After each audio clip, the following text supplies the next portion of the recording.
안녕하세요. 남산 듣는 유튜브의 진행자 남산도서관 남산이 인사드립니다. 지난주에는 설 연휴가 있었는데요.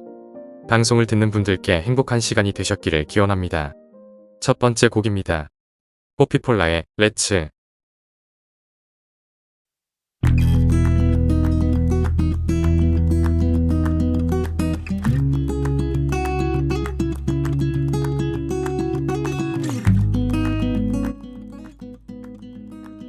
그러면 오늘 이야기 나눌 책을 소개하며 시작하려고 하는데요. 바로 샌딜 멀레이너선 작가님과 엘다 샤퍼 작가님의 결핍은 우리를 어떻게 변화시키는가입니다. 샌딜 멀레이너선 작가님은 하버드대학교 경제학과 교수로 재직했으며 현재 시카고대학교 부스 경영대학원 교수이자 행동경제학 및 개발경제학 전문가로서 인간 행동과 사회 문제에 폭넓은 관심이 있다고 합니다. 작가님은 다양한 사람들의 행동과 의사결정 방식 등을 연구하여 놀라운 결과와 통찰을 보여주고 있는데요. 세계경제포럼이 선정한 젊은 글로벌 리더이며 속칭 천재상이라 일컬어지는 맥나더 재단의 맥나더 펠로우십상을 받으셨다고 합니다. 공동저자인 엘다 샤퍼 작가님은 프린스턴 대학교 심리학과 교수로 인지, 과학, 판단, 의사결정, 행동경제학에 관한 문제를 연구하시는데요. 특히 갈등이 많고 불안정한 상황에서 인간이 어떤 판단과 결정을 내리는지에 관한 기술 연구를 진행한다고 합니다. 그중 식료품 가게에서 선택지가 너무 많으면 소비자가 곧잘 당황한다는 사실을 밝혀낸 잼 항아리 실험이 유명하다고 하는데요. 이러한 학문적 성과를 인정받아 2012년에는 뛰어나 업적을 이룬 학자에게 수여되는 구겐하임 펠로우십상을 수상하셨다고 합니다. 책의 서문에 따르면 작가님들이 이 책에서 하는 주장은 매우 단순하다고 하는데요. 결핍이 사람의 주의를 사로잡는다는 것, 그리고 결핍이 주는 이익, 즉 절박한 피로를 보다 잘 통제한다는 이익은 크지 않다는 것이라고 합니다. 하지만 넓게 보면 우리가 치러야 하는 결핍의 대가는 매우 크다고 하는데요. 당연히 관심을 기울여야 할 다른 일들을 무시하게 되고 일상생활을 할 때도 훨씬 비효율적인 생활을 하게 되기 때문이라고 합니다. 그래서 우리에게 주어진 결핍이라는 조건을 어떻게 제어해야 하는지 생각하게 만드는 책인데요. 결핍에 대해서 새로운 시각으로 바라보고 싶은 분들이 있으시다면 꼭 한번 책을 읽고 다시금 삶을 생각하는 시간이 되었으면 좋겠습니다. 이 책은 10장으로 구성이 되어 있는데요. 1장 집중과 터널링의 차이, 2장 정신에 부과되는 세금, 3장 짐 꾸리기와 느슨함, 4장 결핍이 만든 전문가들, 5장 끊임없이 빌리는 사람들, 6장 결핍의 더, 7장 빈곤이라는 결핍, 8장 가난한 사람들의 삶을 개선하는 법, 9장 조직의 결핍을 관리하라, 10장 일상 속의 결핍인데요. 읽으면서 제가 인상 깊었던 부분을 책의 구성 순서대로 이야기하려고 합니다. 일단 첫 번째로 저는 1장 집중과 터널링의 차이가 인상적이었습니다. 우리는 흔히 결핍을 이야기할 때면 어떤 비참한 결과를 연상하곤 하는데요. 사실 사람들은 모두 어떤 요소가 부족할 때, 그리고 무언가의 제한을 받는다고 느낄 때 멋진 성과를 거두며 성공한 경험이 있다고 합니다. 결핍이 정신을 사로잡을 때 결핍은 우리가 가진 것을 가장 효과적으로 사용할 수 있도록 우리의 주의를 집중시킨다고 하는데요. 즉, 결핍이 비록 부정적인 결과를 초래할 수도 있지만 동시에 어떤 이득을 안겨줄 수도 있다는 뜻이기도 하다고 합니다. 그래서 마감 기한이 있을 시 생산성이 높아질 뿐 아니라 시간을 좀 더 효율적으로 집중해서 사용할 수 있도록 만든다고 하는데요.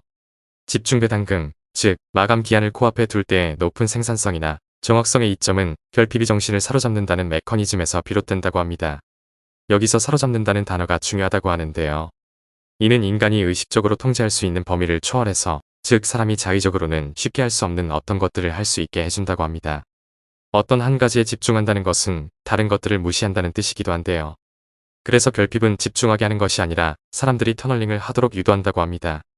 집중은 긍정적이지만 터널링은 긍정적이지 않다고 하는데요. 결핍은 사람들에게 터널링을 유도해서 어쩌면 더 중요할 수도 있는 다른 것들을 무시하게 만든다고 합니다. 그렇다면 어떻게 해야 결핍이 지니는 장점을 최대한 활용하고 약점을 보완할 수 있을까요? 그 내용은 3부 결핍을 위한 설계 등장하는데요. 저는 이 중에서 10장 일상 속의 결핍이 인상적이었습니다. 책에 따르면 우리는 우리가 놓인 환경을 결핍으로부터 안전한 환경으로 만들 수 있다고 합니다. 결핍을 관리하는 쉽고 단순한 수단은 바로 터널 안에 있는 것에 영향력을 행사하는 것이라고 하는데요. 예를 들어 상사가 어떤 일에 여전히 집중하는 터널링 상태에 빠져 있을 때 비서가 그를 강제로 다음 약속으로 끌고 가는 방식이라고 합니다. 작가님들은 가난한 사람은 어느 정도 터널링 상태에 빠져 있기 때문에 저축할 생각을 아예 하지 않는다는 가설을 세운 뒤 볼리비아, 페루 그리고 필리핀의 가난한 사람들의 터널 안에 저축을 넣는 시도를 했었는데 문자 메시지나 편지를 보내는 정도였음에도 사람들의 저축액은 6% 증가했다고 합니다. 이렇게 상기시켜주는 장치가 있더라도 까먹게 되는 때에도 대비할 수 있다고 하는데요. 작가님들은 아주 오래전부터 수입의 10%가 자동으로 저축하는 서비스를 받고 있다고 합니다. 자동이체가 있어서 가능하다고 하는데요.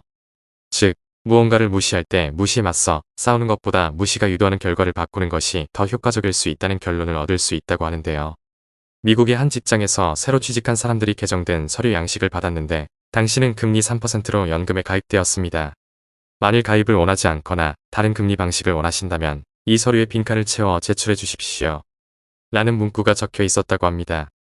그 결과 연금 가입률이 80%를 넘었는데 기존 방식대로 연금에 가입할 사람만 서류 양식을 제출하라고 했던 회사는 가입률이 45%밖에 되지 않았다고 합니다.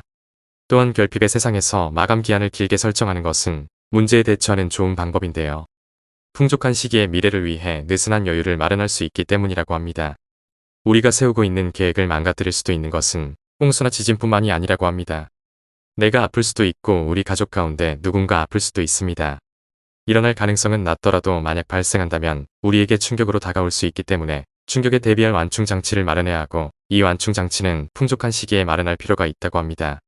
결핍은 힘이 세지만 결핍의 논리를 이해하면 결핍이 빚어내는 부정적인 효과를 최소화할 수 있다고 책은 우리에게 말하고 있습니다. 이제 메인 코너를 마무리할 시간이 왔습니다. 가지지 못한 것이 우리의 인지 능력을 좌우한다는 내용이어서 흥미로웠는데요. 다음에도 방송을 진행하는 저 남산이와 듣는 여러분께 좋은 영향을 끼칠 수 있는 책을 들고 오겠습니다. 그러면 이제 오늘 코너의 마지막을 알리는 음악을 들려드리려고 하는데요. 부석순의 거침없이 들으면서 이번 코너 마치도록 하겠습니다. 감사합니다.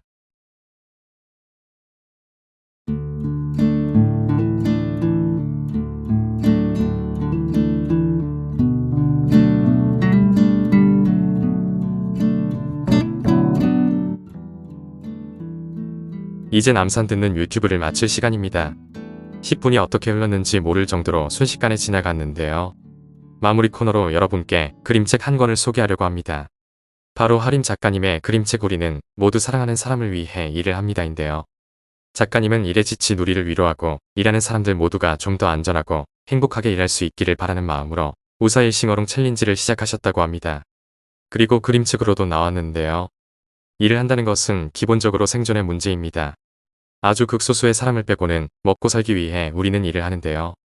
그러나 놀랍게도 오로지 일을 위해 일한다고 하더라도 우리가 하는 일은 그 누군가에게 도움이 되는 선한 영향력을 발휘한다고 합니다. 우리 한 사람 한 사람이 하는 일이 서로에게 끝없이 이어져 우리 사회가 돌아가기 때문입니다. 나 자신을 위해서 일을 하든 아내, 남편, 자식, 부모님과 같은 가족을 위해 또는 그 누군가를 위해 일을 하든 우리가 하는 모든 일은 궁극적으로 다른 이들에게 베풀게 되는 사랑의 행위가 된다고 합니다. 이 책을 통해 하루하루 살기 바빠서 잠시 잊었던 일의 의미와 가치, 그리고 일하는 우리 모두의 소중함을 다시금 느끼는 시간이 되었으면 좋겠습니다. 마지막 곡으로 이무진의 신호등 함께 들으며 인사드리겠습니다. 다음에 다시 만날 때까지 모두 건강하고 행복하시길 기원하겠습니다. 지금까지 남산도서관 남산이었습니다. 감사합니다.